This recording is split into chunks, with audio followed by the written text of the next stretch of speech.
자, 지금부터 배울 거는 온도와 열. 온도가 뭔지, 열이 뭔지부터 공부를 할 건데, 먼저, 온도를 배우고 있는데, 온도는 몇 도냐, 이렇게 숫자로 나타낸 게 온도야. 그래서, 여기다 표시해놔요. 숫자로 나타낸 것을 온도라고 합니다. 숫자도 사람들이 만들어낸 거잖아. 그러니까 온도라는 체계도 역시 사람들이 인위적으로 만들어낸 거야. 이 정도 온도를 36.5라고 하자. 이렇게 약속을 한 거지. 약속을 한 거야. 그럼 그 온도라는 걸 뭘 기준으로 약속을 정했냐? 바로 이겁니다. 물의 끓는 점을 100이라고 약속을 하고 물이 막 이제 얼기 시작하는 점을 0이라고 약속을 하는 거야. 그래서 물의 어는 점을 0도씨, 물의 끓는 점을 100도씨라고 약속하자. 그래서 그 사이 간격을 100등분해서 사용하자라고 약속해서 쓰는 게 우리가 쓰고 있는 섭씨 온도입니다. 섭씨 온도. 그래서 물의 어는 점 0도, 끓는 점 100도로 해서 100등분한 온도를 섭씨 온도라고. 우리가 제일 많이 쓰는 게 섭씨 온도지? 쌤, 체온이 36.5도씨라고 하는 것도 섭씨 온도를 말하는 겁니다. 근데 과학에서는 섭씨 온도를 사용하기도 하지만 절대 온도라는 개념도 많이 사용하거든? 들어본 적 있나? 몇 켈빈, 3000 켈빈, 1000 켈빈. 켈빈이라는 거, 섭씨, 도씨 말고 그때 K에 붙어 있는 켈빈이라는 것도 많이 사용하는데 이건 어떻게 하는 거냐면 어떤 분자가 운동을 막 하고 있으면 예를 들어 얘는 300켈빈이야 이렇게 불러줄 거야. 근데 온도를 떨어뜨려서 입자가 운동을 좀 적게 하잖아. 그 숫자가 떨어져. 그 더 에너지를 떨어뜨려서 완전히 분자가 움직이지 않고 있을 때 이때를 0켈빈으로 정하는 거야. 0켈빈으로 정하는 거야. 0켈빈으로 정하고 그리고 여기가 0도씨 마이너스 273도씨거든. 그러니까 영하 273도씨까지 떨어뜨리면 모든 분자들이 운동을 멈춰. 그래서 그거를 켈빈이라는 사람이 분자가 운동을 멈출 때를 0켈빈으로 정해서 그때부터 약간씩 에너지가 들어갈 때마다 조금씩 움직일 거 아니야? 1켈빈, 2켈빈 이렇게 숫자를 매긴 거야. 영하 273도씨가 0켈빈이니까 0도씨는 273켈빈이 됩니다. 그래서 우리가 잘 쓰는 섭씨 온도 있잖아. 이 섭씨 온도를 무슨 온도로 바꾼다? 절대 온도로 바꾸는 방법은 굉장히 쉽습니다. 어떻게 바꿔요? 플러스 273만 해주면 되는 거예요.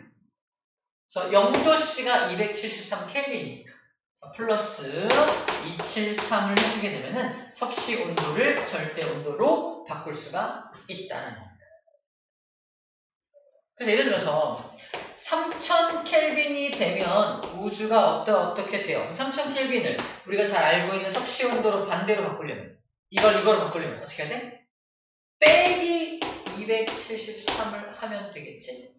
그래서 2727도씨구나 라고 감을 잡을 수가 있다는 거예요.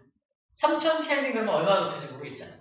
그러면 이게 273이라는 숫자만 빼주면은 섭씨 온도로 바꿀 수가 있으니까 몇천, 2700도네 라고 감을 잡을 수가 있다는 거지. 그래서 입자들의 운동 상태를 가지고 매긴 온도 체계를 절대 온도라고 불러줍니다. 그래서 절대 온도를 만들어내는 방법은 섭씨 온도에다가 뭘 더해라? 273을 더해서 만든다고 적혀져 있는 겁니다. 간단하죠? 사람들이 인공적으로 이렇게 만들어낸 것을 온도 체계라고 불러주는 거야. 그럼 또 다른 온도 체계 하나가 더 있는데 들어본 적 있나? 화씨 온도라고? 들어봤어? 미국이나 영국에서만 사용하는데 이 섭씨 온도는 그리스 사람이 만든 거야. 이름이 셀시우스라는 사람이 만든 건데 이 셀시우스가 만든 온도 체계가 전 세계적으로 유행을 하게 돼요. 그때 당시 우리나라는 중국의 속국이었기 때문에 중국을 통해서 이렇게 섭씨 온도가 들어왔어. 중국 사람들은 사람의 이름을 다 부르지 않고 성씨만 부르기를 좋아해요. 왕 어쩌고저쩌고 왕씨, 김 어쩌고 김씨 이렇게 부르거든. 셀시우스는 뭔 씨? 셀시. 셀시우스는 셀시였다. 셀시 온도를 우리나라로 넘겨주면서 셀시 온도야? 아, 섭씨 온도요? 진짜? 뻥 아니야. 진짜야? 그리고 이 그리스 사람이 만든 온도 체계가 전 세계적으로 유행하는 걸 미국 사람들은 좋아했을까 싫어했을까? 싫어했어. 자존심이 강하기 때문에. 그래서 자기네 나라 어떤 유명한 학자를 시켜서 너도 온도 체계 하나 만들어봐 그런 거야. 그랬더니 이상하게 만들어요. 물의 끓는 점을 212도, 물의 어는 점을 32도, 정해서 180등분에 사용하는 이상한 온도 체계를 만들어요. 그래서 그걸 자기 이름 따서 파렌하이트 온도 체계를 만든 거죠. 파렌. 이 사람 이름이 파렌하이트. 이것도 어쨌든 전 세계적으로 퍼뜨렸을 거 아니야? 그게 중국을 통해서 왔으니까. 파렌하이트니까 뭔시? 파시. 그래서 파시 온도라고 부르는 거예요. 뭔가 그럴듯하죠? 진짜요? 안 믿는 것 같은데. 진짜. 섭씨 온도 셀시우스. 파시 온도는 파렌하이트가 만든 온도 체계입니다. 근데 절대 온도는 이름이 있어요. 절대 온도야. 켈시 온도가 아니라, 그치? 절대 온도라는 거. 다르죠? 자, 1번은 마무리가 됐습니다. 온도는 이렇게 만든 것이다. 라는 거고요. 자, 그럼 온도라는 것이 올라가면 어떤 일이 벌어지는지를 그림을 보는 건데, 가열하기 전의 운동 상태가 봐. 입자들이 그다지 활발하지 않게 움직이는데, 가열을 하면 입자가 더 활발하게 움직이죠.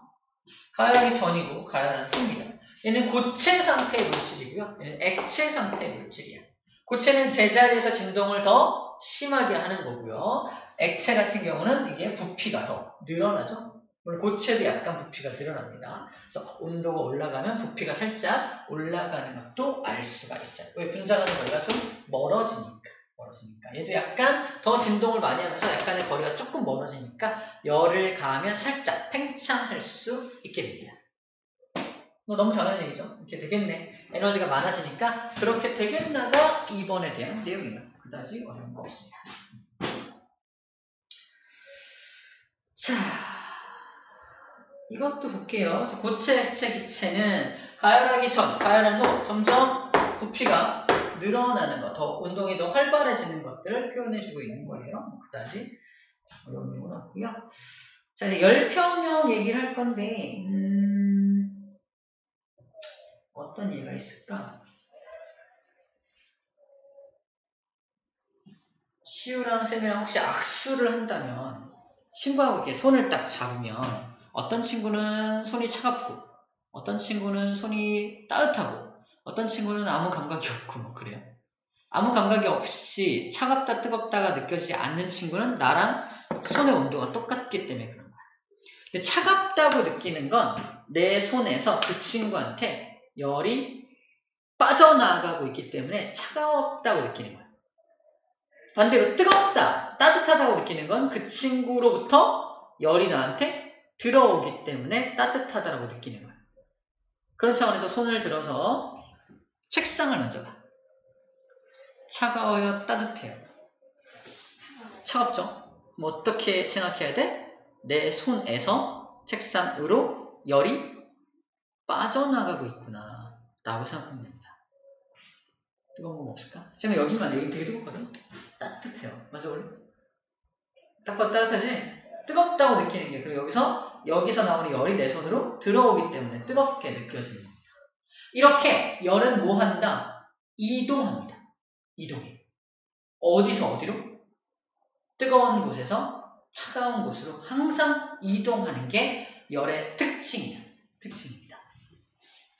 자, 그래서 여기 온도가 높은 물체와 온도가 낮은 물체를 접촉을 시키면 두 물체를 접촉시키면 온도가 높은 물체를 고온의 물체, 온도가 낮은 물체를 저온의 물체라고 한다면 고온의 물체에서 저온의 물체로 열이 이동합니다. 열이 막 이동을 해요. 그럼 언제까지 이동할까? 그렇지. 온도가 같아질 때까지. 둘이 온도가 같으면 더 이상 열이 이동이 안 해? 안 하잖아. 아까 친구랑 아무 느낌이 없는 친구 후 열이 이동하지 않기 때문에 아무 느낌이 없는 거잖아. 자, 그렇게 온도가 같아진 상태를 열평형 상태라고 합니다. 열이 평형을 이뤘어. 열이 평형을 이루었어. 온도가 다른 물체가 접촉했을 때 온도가 높은 물체에서 낮은 물체로 열이 이동하여 두 물체 온도가 같아진 상태를 열 평형 상태라고 불러준다는 겁니다. 이걸 그래프로 표현한 게 이건데 바로 온도가 높은 물체는 온도가 쭉 떨어질 거고요. 얘가 온도가 낮은 물체한테 열을 줄 거 아니야. 열을 받은 물체는 온도가 쭉 올라가겠지. 그러니까 요 타이밍, 요 시간 t가 되면 온도가 둘이 같아진 열 평형 상태에 도달하게 되는 겁니다. 그렇죠? 그때 요 온도가 열 평형 온도가 되겠죠? 열 평형에 도달한 온도가 됩니다. 열 평형에 도달한 시간은 요 시간이 열 평형에 도달한 시간이 될 거고 열 평형 온도는 여기를 읽어주면 되겠지. 읽어주면 되겠습니다. 자, 그 다음에 요 그래프를 좀 볼 건데 이 그래프는 뭐냐면 뜨거운 물과 차가운 물을 만나게 할 건데 차가운 물, 찬물 100g 뜨거운 물, 뜨물 100g을 준비해요. 같은 양을 준비한다면 얘가 얘한테 열을 줄 거 아니야? 그럼 얘가 온도가 1도 빠지면 1도 올라갑니다. 1도가 빠지면 1도가 올라가. 양이 같으니까. 그래서 아까 저 방금 봤던 그래프는 얘가 빠진 만큼 얘가 온도가 올라가거든? 근데 그래프가 만약에 그래프가 이제 양이 다르면 문제가 달라집니다. 뜨거운 물은 100g인데 차가운 물은 200g이야. 그러니까 열을 이동할 거 아니야? 1도가 빠지면 1도 올라갈까? 양이 많기 때문에 1도가 안 올라가. 0.5도만 올라갑니다. 양에 반비례한다는 거지. 그 얘기야. 그래서 80도짜리 물하고 20도짜리 물을 만나게 한다? 그럼 80도짜리 물에서 20도짜리 물로 열이 이동할 거 아니야. 근데 80도짜리 물은 온도가 천천히 떨어져. 근데 20도짜리 물은 열이 온도가 팍팍 올라가. 무슨 말이야? 얘가 200g이고 얘가 100g이라서 그런 거야.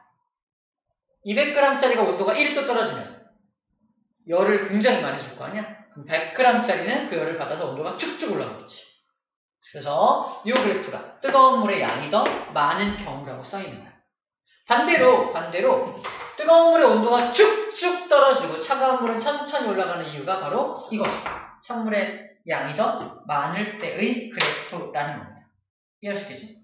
꼭 얘가 빠진 만큼 얘가 꼭 똑같이 올라가는 건 아니라는 거예요. 뭐에 따라서? 양에 따라서 그런 그래프가 아닐 수도 있다는 겁니다. 하지만 둘 다 열평형에 도달한 시간은 어때요? 신기하게 같죠? 신기하게 열평형에 도달한 시간이 같아. 하지만 뭐는 달라? 열평형에 도달한 열평형 온도는 다르죠. 왜 뜨거운 물이 더 많았으니까 60도에서 평형을 이루는 거고 차가운 물이 많았으니까 40도에서 평형을 이룰 수 있는 겁니다. 이렇게 정리를 할 수가 있겠네요. 자, 열평형을 우리 일상생활에서 어떻게 이용하고 있는 내용을 좀 볼게요. 우리 체온계를 입에 물고 있거나 겨드랑이에 끼고 있거나 그렇게 해서 체온을 재죠. 귀에다 이렇게 대고 있거나 체온을 재는데 그게 이제 체온계를 딱 대면 처음엔 차갑게 느껴지지만 조만간 내 몸의 열이 막 이동해서 열평형을 이룰 거 아니야? 체온계하고 내 몸의 열이 온도가 똑같아지는 상태가 됐을 때까지 기다렸다가 딱 보는 거지. 딱 보는 거야. 이게 보는 거야. 내 몸의 온도랑 이 체온계 온도가 같아진 상태니까 내 몸의 온도를 상대적으로 알 수 있다는 겁니다. 알겠죠?